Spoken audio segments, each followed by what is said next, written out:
చూసుకుంటున్న మన జగనన్ననే మళ్ళీ ఎన్నుకుందాము, ఈ ప్రభుత్వంలోనే హాయిగా ఉందాము. ఇలాంటి ఒక నాయకురాలు గాని నాయకులు గాని జగనన్న ప్రభుత్వంలో ప్రతి నియోజకవర్గంలో చేసేటువంటి అభివృద్ధి మీకు తెలుసు, అవునా కాదా? వంగా గీత గారు ప్రతి ఇంటి పేరుతో సహా ప్రతి ఒక్క మహిళని వారి ఇంట్లో ఉన్నటువంటి ఆ పురుషుల్ని ప్రతి ఒక్కరిని పిల్లలతో సహా పేరు పేరున పలకరించుకుంటూ వస్తున్నటువంటి ఈ ప్రచారం నేను ఎప్పటికీ మర్చిపోలేను నా జీవితంలో.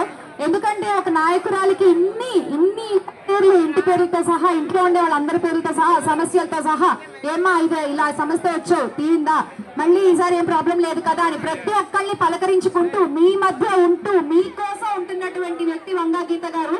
మరి ఇలాంటి నాయకురాలు మీకు వద్దా? ఇలాంటి నాయకురాలు మనం ఎన్నుకోవద్దా?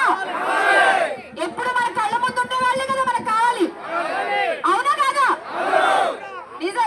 గట్టిగా చెప్పండి, ఏంటమ్మా మళ్ళీ సగం చేయొద్దు చెప్తారండి, గట్టిగా చెప్పండి.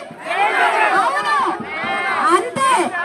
అంటే జగనన్న నా సంక్షేమం ఇంటికి అందితేనే మాకు ఓటేయండి అని ఎలా అయితే చెప్తున్నారో, వంగా గీత గారు కూడా అలాగే రాత్రైనా పగలైనా హాస్పిటల్ అయినా నేను ఎక్కడున్నా మీకు ఏదైనా సమస్య ఉన్నా నా ఇంటి తలుపులు ఎప్పుడు మీకోసం తెరిచే ఉంటాయని బల్ల గుర్తు చెప్పేటువంటి నాయకురాలు మన వంగా గీత గారు.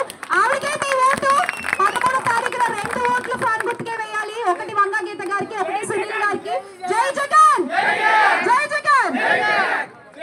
ఈ వీడియో కానీ మీకు నచ్చినట్లయితే లైక్, కామెంట్, షేర్ చేయండి. మరిన్ని అప్డేట్స్ కోసం సబ్స్క్రైబ్ చేయండి.